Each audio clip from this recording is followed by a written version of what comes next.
The deadline for the Millennium Development Goals is looming, and the world is waiting to see if Africa can meet its targets, including achieving universal primary education.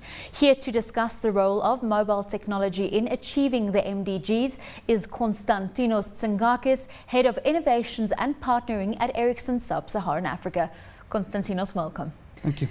We know that the deadline for the MDGs is literally just a few years away, and we also know that most African countries will not be achieving its targets.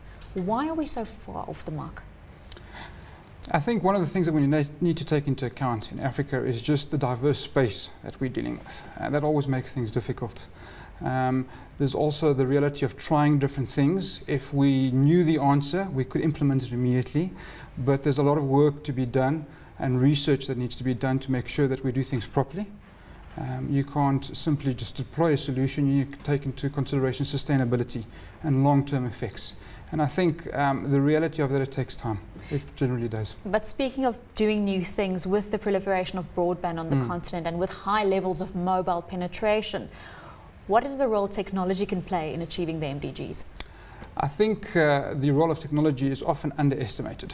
The reality is that technology is not necessarily a separate tool, as we've often referred to it as, but rather a means to achieve what we need to do. And the reality of using technology as part of a service is what's actually needed to achieve the goals. Now in Africa, like I mentioned, high mobile penetration rates. We've seen all the cables land along the east and west coast, but there's a lot of red tape and bureaucracy involved with rolling out technology and the uptake thereof. How are you seeing things happening on the ground? The reality of what's happening on the ground is actually quite exciting. Things are starting to speed up. Yes, there is some red tape and a general slowness to go to market in certain areas, but I think that's because of confusion and not really understanding the impact and what's actually required behind the technologies and what it actually means to have the technologies deployed.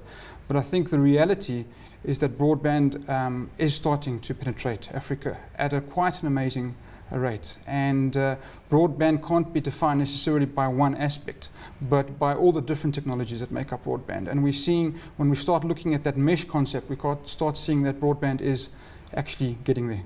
Now, you were a guest speaker at the MDG Summit in Cape Town 2 weeks ago, and you specifically spoke about delivering 21st century education for all, connecting and learning. What does that concept mean? I think the concept of e-learning, or rather the definition of e-learning, is actually very, very broad. We've tried to narrow it down into specific areas, and maybe that's something where we need to relook at.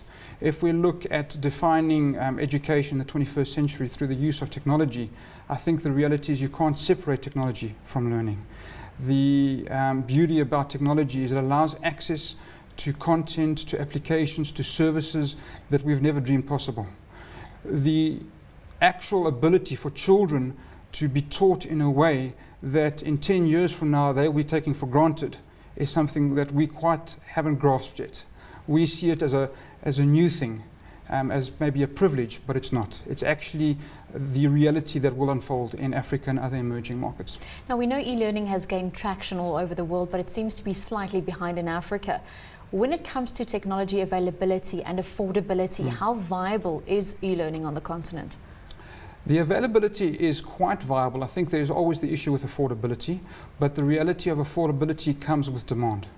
So until we've seen as recently where e-learning and technology are starting to become synonymous and they're being rolled out together as a service, it starts changing the affordability and the sustainability of the solutions. I think in the past we've looked at rolling out technology and broadband and then deploying services, or rather looking at expensive solutions for specific services. But when we look at an ecosystem of what can be done with education, healthcare, agriculture, through technology, and start addressing the market as a whole, then the affordability starts to make sense. Now, as a player in the mobile space, and we spoke about the high levels of mobile penetration, how are you merging the two, the education side with the mobile side, seeing that there is already such a high supply and demand for that technology in Africa? The merger is to really look at the solution or the needs holistically. I think the needs of education is far beyond just simply making content available on a mobile device. You have to look at the problem of education in Africa holistically. That means you need to look at things like the availability of food for the children. Are the children hungry? Safety and security, the access to tools, equipment, textbooks, whatever else they need, the infrastructure where they're being taught in. And then when you start looking at the holistic needs of the school and utilizing the technology and the broadband to address all the needs, then you start creating a model that makes sense and that can phase in solutions as required over time, as opposed to trying a big bang approach, which is often overwhelming for schools and for teachers and even students. Before we run out of time, what is Ericsson doing on this side of things? From an Ericsson point of view, we are very excited about what is happening in the technology space and the education space. As part of the vision of network society, education falls right in the center of a network society.